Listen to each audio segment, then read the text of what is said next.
Hey everybody, this is Hans with Angler's Covey, and welcome back to our Bug of the Month fly tying series. This month, we're going over streamers. I'm going to walk you through how to tie one of my favorite jig streamers that I've been using. This is truly a jig streamer. It's tied with a very large bead. I'm not really casting this thing. It's closer to like flipping and pitching for bass than it is actually casting a fly rod. But when you throw this thing right down in front of these big boulders that we'll find in our rivers, you'd be surprised what comes out to play sometimes. So let's go ahead and get into it. Alright, so this is a jig streamer that I've been tying and using a lot on a tight line system. You could easily adapt this fly to use with a normal sinking line or floating fly line. Just I would make sure that bead is not quite as big. However, for the purposes of this video, I'm going to show you how I've been using it, and this thing has been very effective for me, and it's quite easy. Not very many materials, pretty simple. So we have some black thread here, whatever thread you want. I just so happen to only have some 8/0 on me, so that's what I'm using. If I had 6/0, I'd use that instead.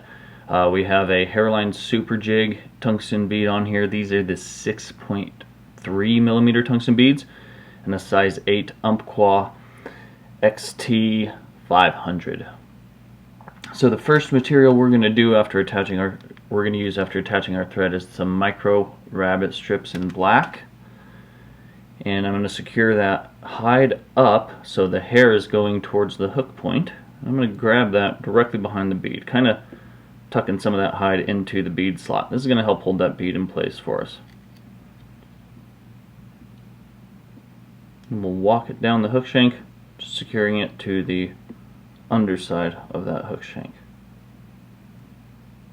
Okay, we're going to go pretty far back. That's going to help prevent this rabbit strip from fouling. And then back forward.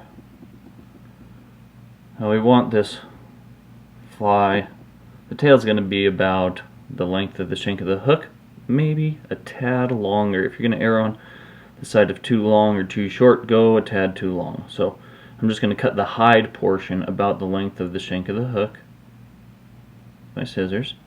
If I come in here and just kind of saw, I won't cut any of the hairs. Okay, and then this little piece of extra leather or hide we'll just go ahead and snip off. So that's our tail. Next, we're going to basically dub the rest of this hook shank here, and I'm going to use the same rabbit hair off of one of the strips of the micro rabbit. Okay, so I'm just gonna literally come in here, grab some of the hair, rip it off the hide, and then dub it onto the thread. Okay, so I just got that rabbit on the thread. Take a couple wraps here at the back, and then we're just gonna start working up towards that bead.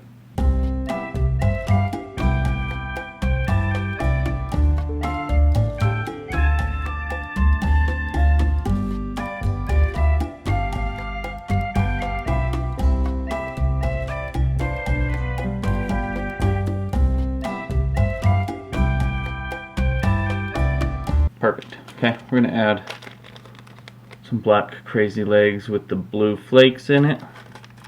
I'm just going to do 2 on each side here.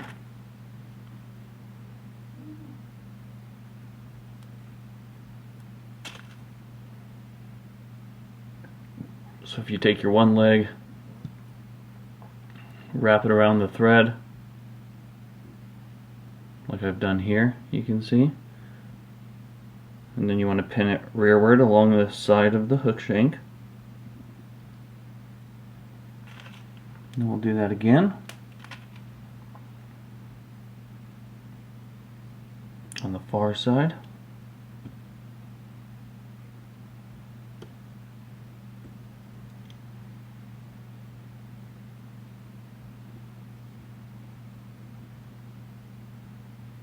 Pin down with your thread. And then a couple more securing wraps.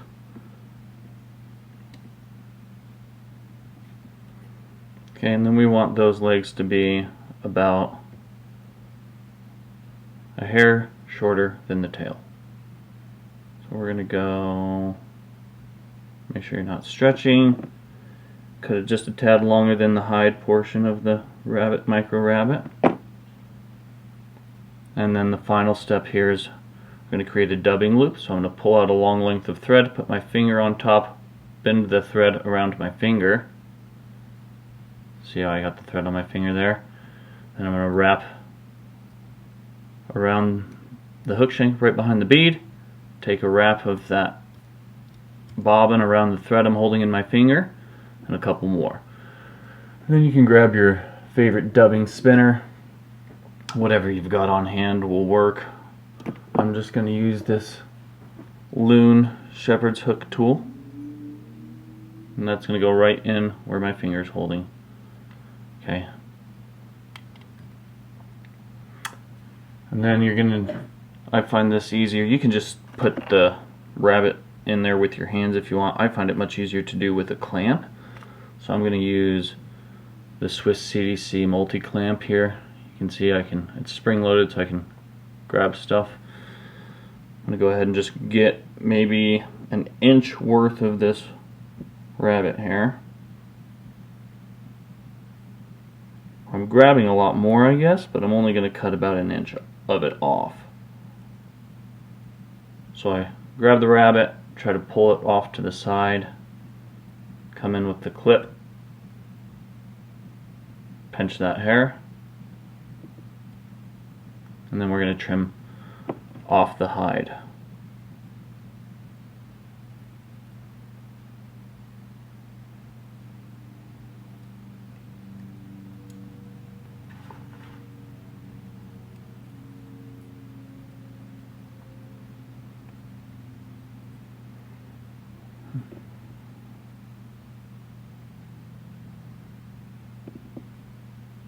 Okay, so something like that. You can see I've got a nice, fairly clean edge. If it's a little messy, that's no biggie. And then we're going to take our dubbing loop, get it open, clip with the rabbit hair, get it in the dubbing loop, as close up to that bead as you can, get the clip out of there, and then spin your dubbing loop tool.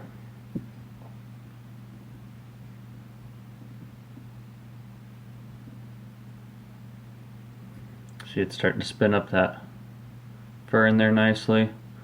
We're going to take a little comb, just make sure it's not matted down too bad. Looks like I grabbed one of the rubber legs in the dubbing loop. Just make sure that's freed up. There we go.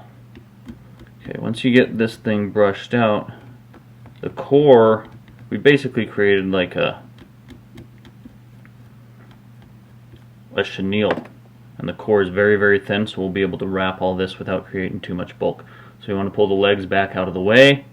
Okay, I'm going to use some water or saliva to preen the rabbit hair backwards and almost make it like a hackle. And we're going to start taking some wraps with this. In front of the rubber legs.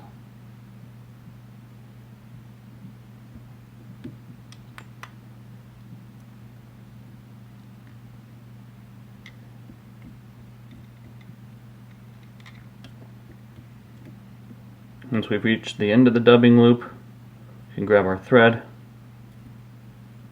put a couple wraps on top, put a couple wraps in front, and then a couple on top again. We'll go ahead and trim off the dubbing loop. Okay, now if you want to, you can come in and brush it all out real good, comb it back. That looks great. And then we just need to do a whip finish here.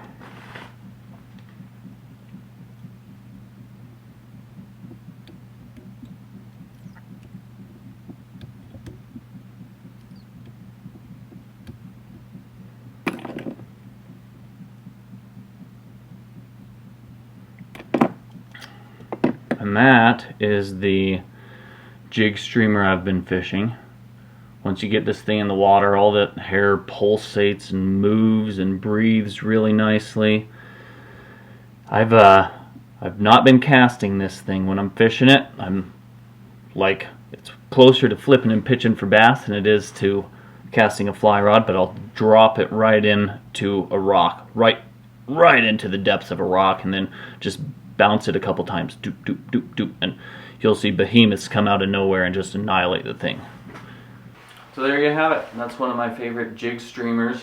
Like I said during the tying video, it's really easy and quick to tie, which is important because this fly is meant to go into logs and rocks and dangerous areas and get down to the bottom immediately where those big fish like to hang out. So you need the fly not to be one that you're worried about losing. And that's kind of the purpose behind this one. So I hope you guys enjoyed, and if you have any questions, as always, leave them in the comments below and we'll get back to them. Otherwise, we'll catch you on the next one.